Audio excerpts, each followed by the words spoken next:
थे। तो आज हम आपके लिए वापस एक और वीडियो लेके आ गए। जैसे हमने इससे पहले एक वीडियो अपलोड किया था जो अभी एयरफोर्स की नई वैकेंसी आई है उसके रिगार्डिंग। उसके अंदर हमने ये बता दिया था आपको क्वालिफिकेशन क्या चाहिए होगी और आप फॉर्म के अंदर अप्लाई करना है तो क्या क्या डॉक्यूमेंट चाहिए होंगे। अगर इन सब के रिगार्डिंग आपका कोई भी डाउट है तो आप वो वाला वीडियो देख सकते हो। उसका लिंक भी हम कोशिश करेंगे आपको वीडियो के डिस्क्रिप्शन बॉक्स में अवेलेबल करवा दे। बाकी आप चैनल पर जाके भी देख सकते हो और चैनल को सब्सक्राइब भी करके रख लेना। तो इसके रिगार्डिंग भी आपको जो भी नई इन्फॉर्मेशन होती है वो भी यहाँ पे मिलती रहती है। और एक चीज़ मैं आपको बता देता हूँ, हमने एक टेलीग्राम पे आपके एक तो एयरफोर्स के लिए अलग से डिस्कशन ग्रुप बना रखा है जिसमें 4000 के आसपास स्टूडेंट ऑलरेडी ज्वाइन है। और एक हमने आपके लिए अलग से ऑब्जेक्टिव अड्डा का ऑफिशियल टेलीग्राम चैनल बना हुआ है, वो भी ज्वाइन कर सकते हो। तो वहाँ पे भी आपको इन्फॉर्मेशन मिल जाएगी। और ये फोरम है, जैसे ये जो एप्लीकेशन फोरम है ये हम आपको ऑब्जेक्टिव अड्डा का जो ऑफिशियल हमने टेलीग्राम चैनल बना रखा है उस पर आपको अवेलेबल करवा देंगे। और इसके अलावा आपकी कोई प्रॉब्लम हो तो आप हमें इंस्टाग्राम पर भी मैसेज कर सकते हो, उसका लिंक भी डिस्क्रिप्शन बॉक्स में दिया हुआ है। तो ये तो देखो, ये आप प्रिंट निकाल लेना ये सब कुछ। अब आप किसके लिए अप्लाई कर रहे हो, यहाँ पे सबसे पहले वाली लाइन के अंदर आपको क्या भरना होगा कि आप किसके लिए अप्लाई कर रहे हो। तो स्ट्रीम अप्लाइड फॉर, किसके लिए अप्लाई कर रहे हो। तो जैसे अगर आप हॉस्पिटलिटी के लिए अप्लाई कर रहे हो या फिर हाउस कीपिंग के लिए अप्लाई कर रहे हो वो यहाँ पे आपको मेंशन करना होगा। अब इसके बाद अगर आप देखो ज्ञान देना, थोड़ा सा ज्ञान से समझ लेना। एयरफोर्स के फॉर्म मोस्टली जो रिजेक्ट होते हैं वो फॉर्म भरने की गलतियों की वजह से ही होते हैं।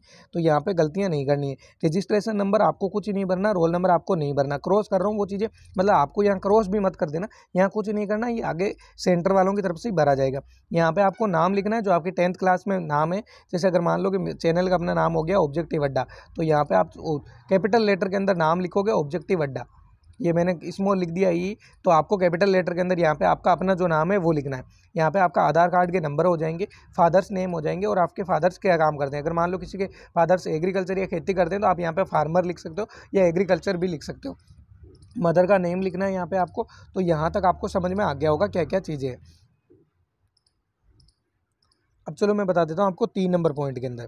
तो 3 नंबर पॉइंट के अंदर आपसे डेट ऑफ बर्थ पूछी गई है। डेट ऑफ बर्थ जो आपके 10th के अंदर हो, जैसे अगर किसी की डेट ऑफ बर्थ हो 11 मार्च 96 तो आपको 1996 ऐसे 11 मार्च 96 आप डेट ऑफ बर्थ लिख सकते हो। अब जो आगे होगी एज आपकी, जैसे कि जो आपकी डेट ऑफ बर्थ है, मैंने अभी आपको जो एग्जांपल देके बताया था 11 मार्च अगर 96 किसी की डेट ऑफ बर्थ है और इसकी जो लास्ट डेट है वो आपकी 25 है, 25/10/2022। तो इन दोनों के बीच में जो आपकी एज कितनी हो रही है, वैसे आप ये गूगल में डायरेक्ट एज कैलकुलेटर लिख के और ये दोनों एज डालते हो तो आपको बता देगा। तो जैसे आप वो आपको मेंशन कर देनी है। जो यहाँ पे एज ऑन, यहाँ पे आप 25 तारीख लिख देना और ईयर्स आप कितने, मान लो अगर 26 साल और जो भी महीने हो रहे हो वो आप यहाँ पे मेंशन कर देना। नेशनलिटी क्या है आपकी, इंडियन यहाँ पे नेशनलिटी हो जाएगी। और जो मैरिटल स्टेटस है अनमेरिड या मैरिड, वैसे ये जो फॉर्म है ये आपके अनमेरिड के लिए ही मांगे गए हैं तो अनमेरिड यहाँ पे करना है आपको। बॉडी पे टैटू है या नहीं है, तो नो है तो नो कर देना, कुछ भी नहीं बॉडी पे। जब तक आप एग्जाम की तैयारी करते हो किसी भी कॉम्पिटिशन की तो आपको ये टैटू वगैरह नहीं रखनी चाहिए, ये ज्ञान रख लेना। यहाँ पे आपका एड्रेस लिखना है, कोरिस्पोंडेंस एड्रेस और परमानेंट एड्रेस। अगर दोनों आपके पास में सेम एड्रेस है तो ये ज्ञान रखना। देखो ज़्यादातर जो बताते हैं वो आपको ये बताते हैं कि अगर आपका एड्रेस सेम है तो यहाँ पर आप परमानेंट एड्रेस के अंदर सेम ही यहाँ पे सेम लिख दो, लेकिन आपको सेम नहीं लिखना है। आपको एक काम करना है, जो परमानेंट एड्रेस के अंदर भर रहे हो कुछ नहीं लगेगी, सिर्फ 1 मिनट का काम होगा, सेम टू सेम वापस यहाँ पे भर देना। यहाँ पे आपको एजुकेशनल क्वालिफिकेशन लिखनी है। अगर आपने 10th कर रखी है तो 10th के बोर्ड कौन सा था, अगर जैसे राजस्थान बोर्ड से किए तो RBSC कर देना, CBSE से किए तो CBSE मेंशन कर देना। और जो आपकी 10th की जो मार्कशीट है उस पे जो सर्टिफिकेट नंबर है वो आगे सर्टिफिकेट नंबर वाले पे आ जाएंगे। 12th पास कर रखी है तो 12th के यहाँ पे दोनों डिटेल आ जाएगी। अगर 12th पास नहीं कर रखी तो ये खाली छोड़ देना। अगली बात कर लेते हैं कि आप जो अगला जो ऑप्शन दिया हुआ है यहाँ पे दिया हुआ है कि आपकी जो लैंग्वेज है, आप कौन कौन सी लैंग्वेज बोल सकते हो। जैसे एक तो आप हिंदी बोल सकते हो, हिंदी मेंशन कर देना। एक इंग्लिश बोल सकते हो, इंग्लिश मेंशन कर देना। अगर किसी को हिंदी नहीं आती, मराठी आती तो मराठी मेंशन कर देना। डिटेल्स से जो पास सर्विस, अब अगर आपने पहले कोई भी सर्विस कर रखी है तो आप यहाँ पे अपनी डिटेल्स भर सकते हो, वरना आप यहाँ पे नो मेंशन कर सकते हो। सो प्रेजेंट के अंदर आप जो कोई भी कर रहे हो तो ये भी यहाँ पे नो ही कर देना, इसको खाली भी छोड़ सकते हो। एक्सपीरियंस कुछ है नहीं तो ये भी खाली रह जाएगा। अब बात ज्ञान करें, ये ज्ञान रखना, यहाँ पर जो होगा वो कैंडिडेट के सिग्नेचर आ जाएंगे और यहाँ पर जिस डेट को आप अप्लाई कर रहे हो वो डेट मेंशन कर देना। ये तो जो था नॉर्मल एकदम सिंपल फॉर्म था। अब जो मेन इंपॉर्टेंट है, कुछ जो सर्टिफिकेट है वो यहाँ पे लगने वाले हैं। तो यहाँ पर देखो सर्टिफिकेट के अंदर होगा कि जो जो मैंने अपने हिसाब से सारी की सारी डिटेल भरी है। तो यहाँ जो सबसे पहले जो आता है सर्टिफिकेट फॉर बाई एप्लीकेंट, तो यहाँ पर एप्लीकेंट यानी कि आपके सिग्नेचर होंगे, यहाँ पर डेट मेंशन हो जाएगी।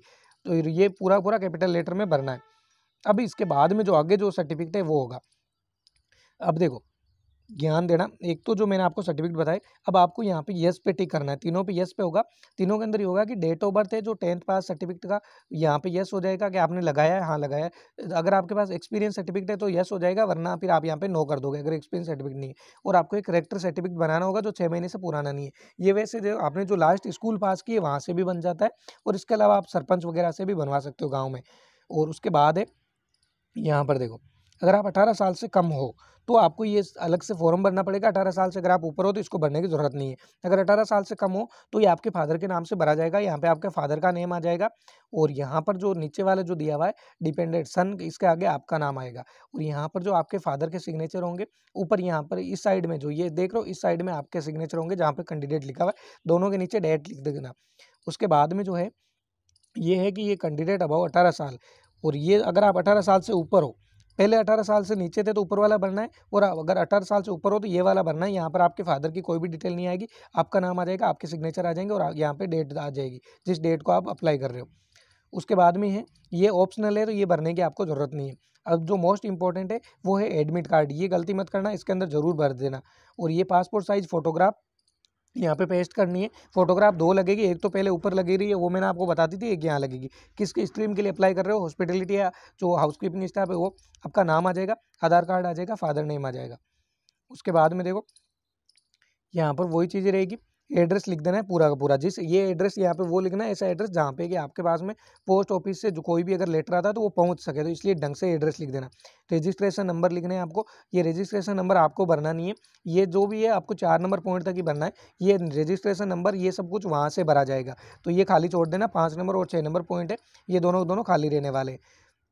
ये यूनिट स्टाम्प भी आपको नहीं लगानी, और सिग्नेचर यहाँ पे मत कर देना, सिग्नेचर आपके नहीं होंगे, आगे वाले के ही सिग्नेचर होंगे वहाँ से एयरफोर्स की तरफ से। डेट भी वही मेंशन करेंगे, यूनिट स्टाम्प भी उन्हीं की मेंशन होगी, तो ये वाले के अंदर आपको कुछ भी नहीं भरना है। तो ये जो भी डिटेल थी मैंने आपको बता दी है। बाकी फिर भी आपकी कोई प्रॉब्लम रहती है तो आप इंस्टाग्राम पर मैसेज कर सकते हो, कमेंट बॉक्स में लिख सकते हो। और भी कोई क्वायरी रहती है तो आप हमें डायरेक्ट मैसेज करके टेलीग्राम पर भी पूछ सकते हो। बाकी टेलीग्राम ग्रुप में ज्वाइन करोगे तो वहाँ सारी चीज़ें क्लियर हो जाएगी। बाकी कोई क्वायरी रहती है तो इंस्टाग्राम आपके लिए हमेशा अवेलेबल है, पर्सनल आप हमसे मैसेज करके पूछते हो तो वहाँ भी रिप्लाई कर ही देते हैं। हम मिलते हैं एक नए वीडियो में।